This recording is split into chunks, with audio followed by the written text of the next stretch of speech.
Hello and welcome to GameSack. This time it's Left in Europe. We're getting sick and tired of doing Left in Japans. I mean, what are we up to, like 6 now or something? And I don't know, people are talking about, what about Europe? What about Europe? And, well, now is your turn, Europe. We're going to talk about games that you got that we didn't get. And we're going to apologize in advance because a few of these games may seem like they're running a little too fast because we're actually playing them on NTSC systems. So sorry if they're like crazy turbo speed for you because actually the PAL system runs slower than NTSC, which is what we use here in the United States of Americas. Yes. So you're the only ones that use PAL over there in Euro land. No, actually, in Australia, I guess. Well, actually, the US and Japan are the only ones that use NTSC. Everyone else is PAL. Oh, well, interesting. Yeah. Anyway, let's kick it off. Fine with that? Make me look stupid with you. The Second Samurai by Psygnosis came out for the Mega Drive in Europe. In case you didn't know, they were able to call the Genesis the Mega Drive over there, just like in Japan. Stupid USA trademarks. This game was also on the Amiga. It's the sequel to The First Samurai, which actually came out in the US on the Super Nintendo from Kemco. Anyway, you play as what appears to be a time-traveling samurai who is on a mission to free a bunch of souls. These souls are kept in blue pots and you need to bust them open to free the soul inside. There's a soul quota for each level that needs to be met before you can proceed. This number is listed in the bottom middle of your screen. There's also yellowish pots that act as checkpoint markers.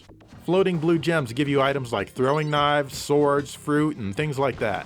Your main enemies seem to be cavemen and apes that are hell-bent on making sure that you die. Come on, what did I do to you guys? And of course, naturally, they explode when they die. The key to this game is to keep moving because the enemy will gang up on you if you stand still. Initially, this game seemed pretty tough, mainly due to the enemies that pile up on you if you don't keep moving, but honestly, the difficulty is rather fair. And you know what? It's a pretty damn fun game too. I enjoy it a lot.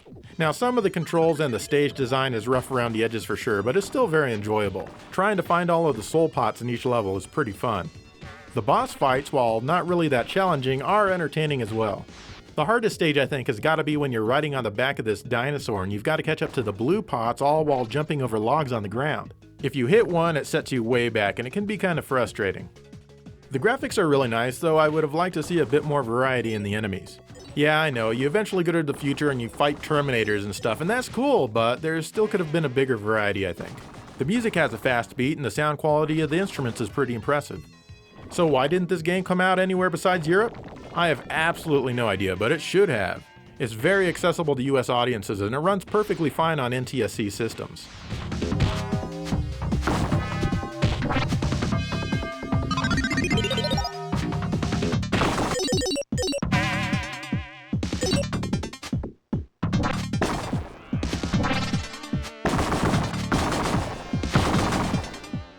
Asterix is a hugely popular comic series in Europe. Created in France, the story is about a village of Gauls and their resistance to the Roman occupation. So besides comics, movies, bedsheets, and breakfast cereals, Asterix was also made into video games on mini consoles. This is the Super Nintendo version that I'm playing right here. In this game, Asterix sets out to rescue Obelix. It plays as an action platformer and it feels really well made. Typically, I don't care much for the art style in Western developed games of the time, but this one is quite pleasing. I really liked all the variety in the backgrounds. They're all rich in color and fairly detailed. Asterix controls well enough. It's not perfect, but it's fine. You have one attack button where you punch your enemies. This works well for the most part, but you have to be really close to strike a hit, and the problem is that you'll probably take a hit as well. The platforming is easy for the most part, with only a few really tricky spots where you seem to take a hit from an enemy every time you try and make a jump from one platform to another. The game has 5 worlds with multiple sublevels in each. They range from short to medium length, and from what I played, there are no boss fights. Once you reach the end of a level, that's it. I'm used to having at least a couple of boss battles, but it's not to be had here. This upsets me a little because I like boss fights. There's a lot of variety in the music here, and for the most part it's enjoyable with a few catchy tunes. This is a great game, and I'm actually sad it didn't make it over the pond.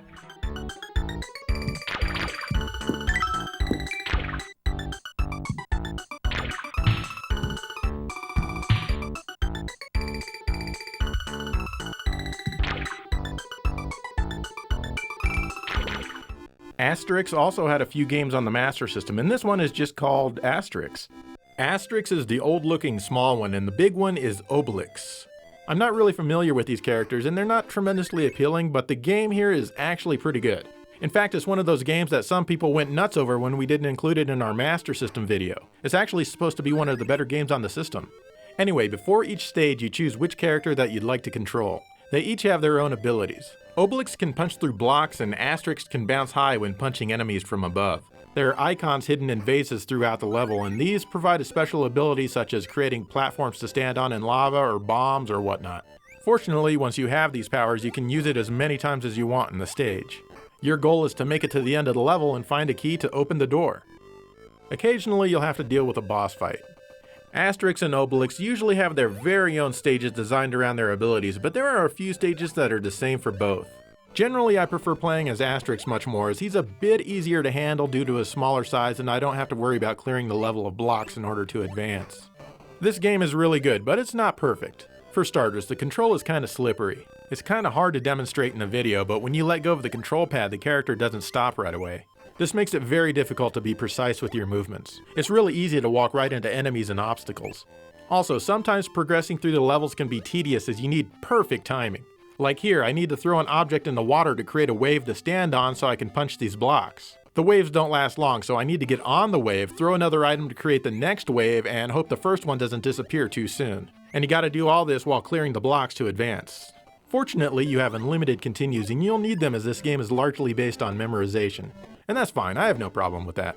The graphics are mostly pretty damn good with lots of vibrant colors used throughout. In fact, I think it looks better than the Super Nintendo version except for the lack of the multi-layered scrolling. Unfortunately, the music isn't anything special at all. Despite my complaints, I really do think that this is a fun title. It seems to run perfectly fine as far as I can tell on NTSC Master Systems and a Genesis with a power base converter, so check it out.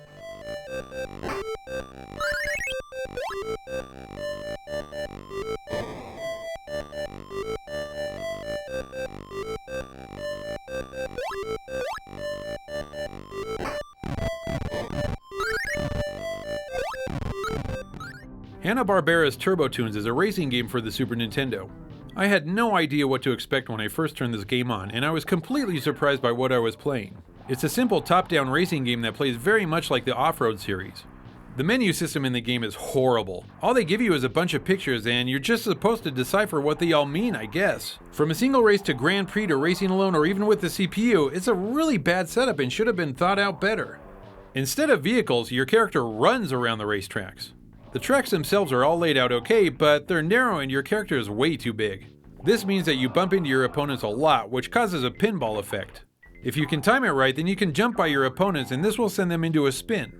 But if you get sent into a spin, it seems like it takes way too long to recover from and you get left behind quickly. You do have a turbo button that has limited power, giving you short speed boosts.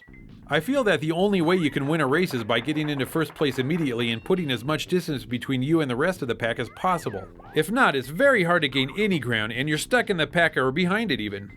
As you're racing, you'll collect gems that give you certain power-ups. One of them actually puts a rain cloud over your head which doesn't let you pick up any more gems. Luckily, you can pass the rain cloud on to another racer. White gems will let you raise attributes of your choosing after the race is over. You know, I remember watching a few Hanna-Barbera cartoons growing up, but they never really clicked with me. I really wanted to like this game, and I think if it were designed a little bit better, it would have turned out to be really fun.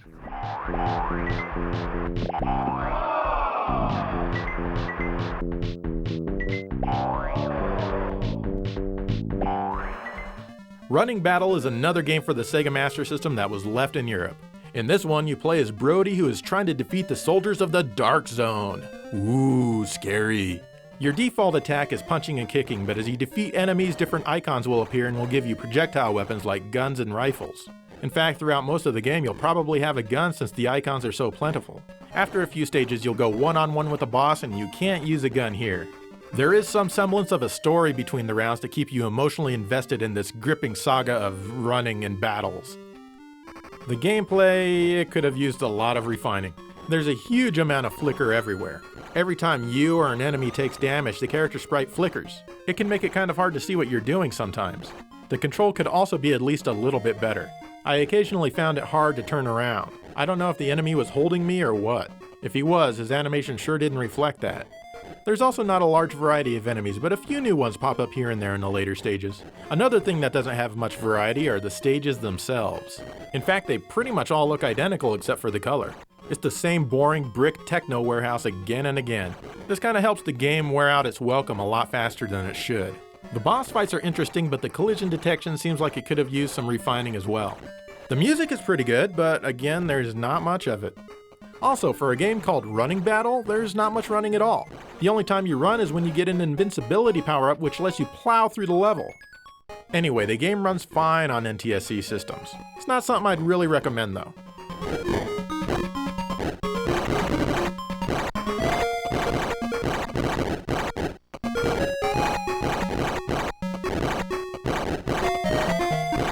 I don't know about you, Joe, but I'm getting a little sad here because some of these games that I played are actually really fun. Yeah, like Asterix? Yeah, Asterix is a great game. It was. And why we didn't get this, I don't know. We got one on the Genesis end. Yeah. Why? Why did they choose to bring the worst one over here? I don't know if it was the worst one, but it certainly wasn't the best one. I didn't really like playing it. Okay. Not nearly as much as I like playing the ones that I did play. Yeah. Anyway, we've got 5 more left in Europe games, so let's just get right back to it.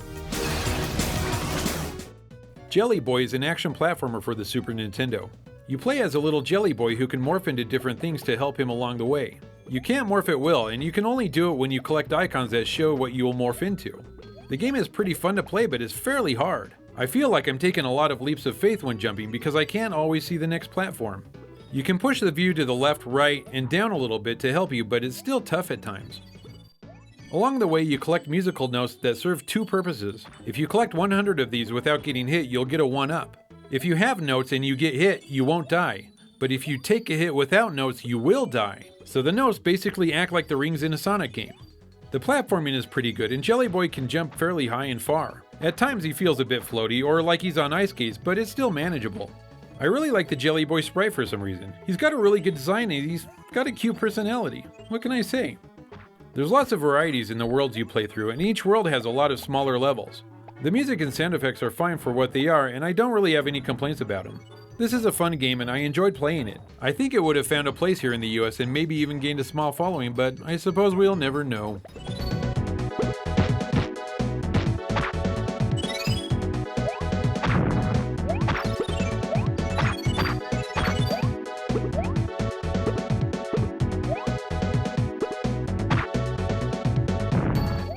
Masters of the Universe He-Man Defender of Grayskull on the PlayStation 2 was oddly left in Europe. I didn't even know they were into He-Man over there.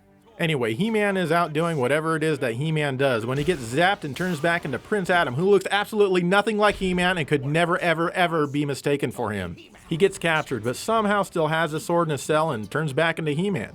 By the power of Grayskull!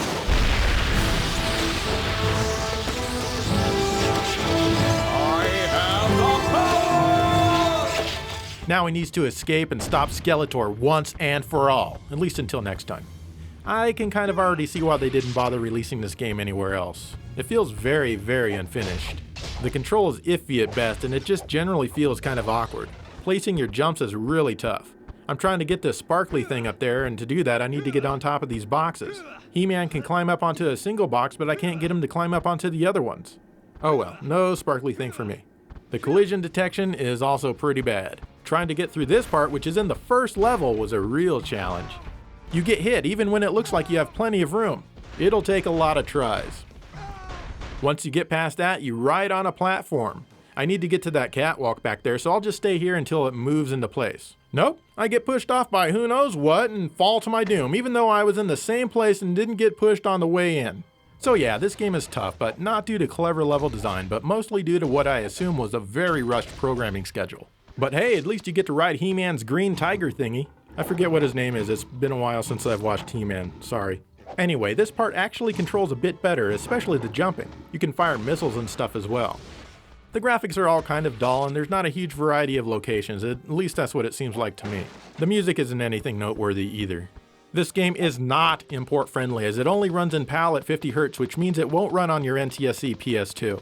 Well, it will because it's running on my PS2 here actually, but you'll need a TV that can run at PAL speed in component video. And it'll need to have a region mod, obviously.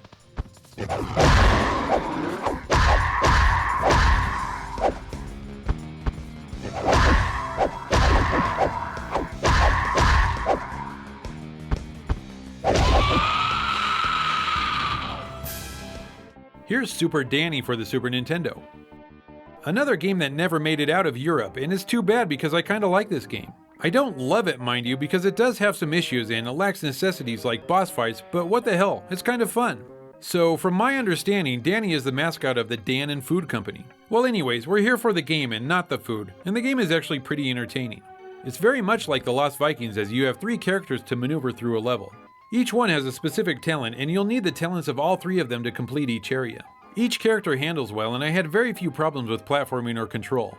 The levels are all fairly decent in size and are really well thought out. There's plenty of puzzle solving to do here, so just take your time because there's no timer. I really enjoyed the graphics in this game. I thought the backgrounds were all very nicely drawn.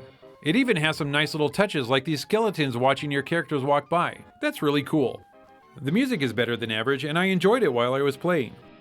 As I said before, this game is lacking boss fights. I can forgive it though, as this style of gameplay doesn't really lend itself well to a boss battle. It'd be really tough fighting a boss while controlling 3 characters, so it's definitely better without him. This is a game that would have easily had a spot in my collection if it were released here.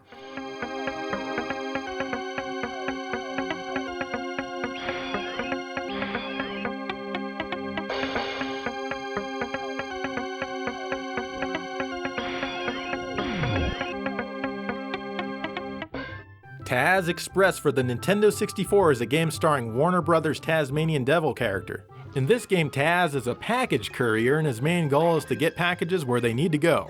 According to the intro, his wife made him get the job. If you ever wonder what the packages you order online go through before they get to you, this game might give you an idea. I'm betting it's very accurate. For such a speedy character, Taz generally moves pretty slow. After you're walking a while, you can engage the spin mode, which can carve new paths to new places and bust through obstacles. However, you can't carry the package while you're spinning. Normally this isn't much of an issue, but in some stages the package is in danger if you're not carrying it. Vultures and UFOs will try to steal it. What the hell is in this package anyway? Jumping on buttons can change the level, like adding bridges and other things to help you advance. The game has a tinge of puzzle solving, but it won't tax your brain too much. That's good, because you've got packages to deliver, and you'll be damned if something trivial like a UFO is going to stop you from your appointed rounds. Now, while the controls aren't really the greatest, I generally didn't have many issues with them, so they're fine. And for an N64 game, the graphics are actually pretty damn good. There's some thick fog here and there, but that's to be expected back in that time. There's lots of bright colors here, and I'm sorry to say, but that's just not something you usually see on the system. At least I didn't.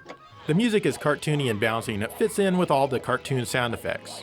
What's weird though is that the game is completely silent and you have to turn up the music and sound effects in the options screen at the beginning of the game. This one is also not a good one to import. It won't run on your NTSC N64 at all since it's very region protected. Even if you use an EverDrive to try and run it, it will only run in black and white since the NTSC N64 doesn't know what PAL is.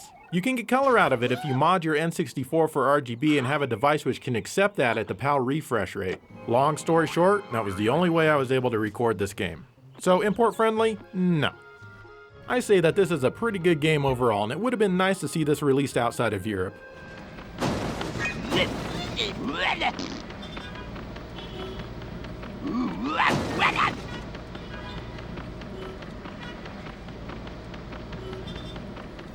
Noah's Ark is an NES game by Source R&D, and it was published by Konami. You play as Noah, and you have to rescue creatures on all 7 continents.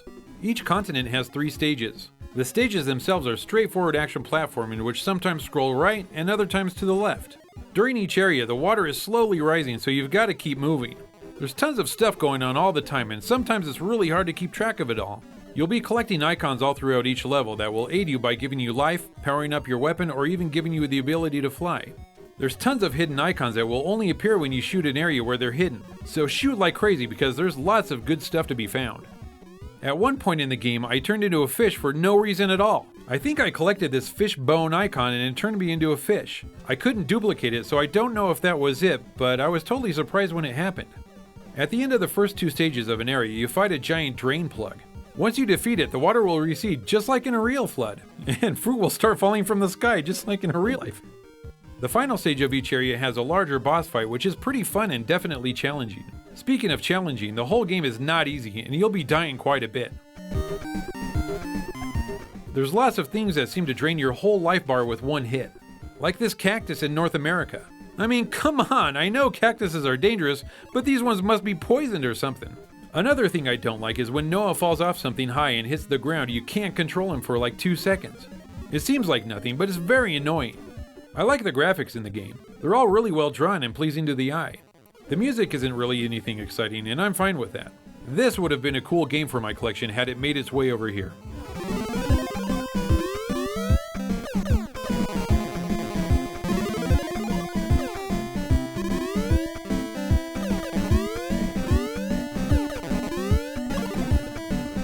And there you go. Those are 10 games that were completely left in Europe for you. They didn't come out over here. They didn't come out in Japan. Yeah, why? Why were they left in Europe? Yeah, and like He-Man, why didn't that come out in the USA? Not that I wanted it out over here because it's not very good, but you know, He-Man was... Yeah, He-Man was a big thing over here. I remember growing up with He-Man. Yeah.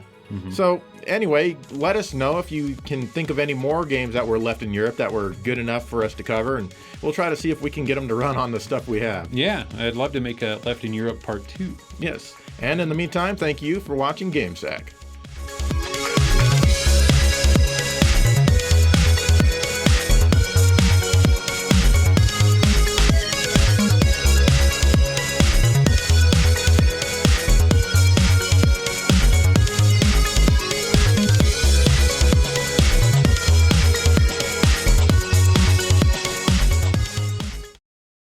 Hey Dave, what's up? Oh, hey Joe, thanks for coming by so quickly. I was just gonna pick out a game for next episode. I was gonna run it by you to see what you think. It's I mean Zezix? no, I think it's Gziz. Zezix? Zezes? Zezes? You have a bunch of bees in here? What the hell's going on? That's too hard. I can't do that. That's a real jawbreaker. Try this one.